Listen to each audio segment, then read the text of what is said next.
К защите лесов от огненной стихии готовы. Региональным правительством утвержден план тушения лесных пожаров. Заключены соглашения о взаимодействии с соседними регионами. Привлечены необходимые силы и средства для защиты населенных пунктов, лесных и сельхозугодий от огня.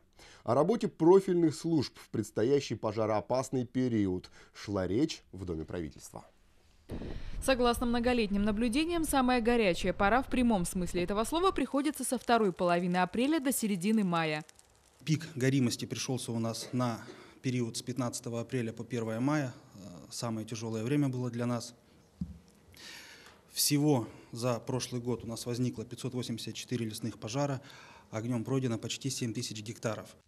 К предстоящим выходкам стихии омские лесники и пожарные готовы. Мобилизовано более 600 человек и свыше 300 единиц техники. Из федерального бюджета на мероприятия по охране лесов в этом году выделено более 46 миллионов рублей.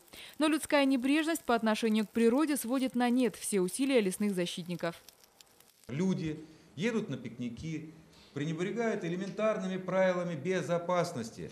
Развели костер в жаркое время, его как следует не погасили, не убрали, не используют мангалы, которые продаются, которые в принципе безопасны. Вы же видели, маленькие продаются достаточно по приемлемой цене. Ну, захотелось выехать на природу. Ну, возьми этот мангальчик.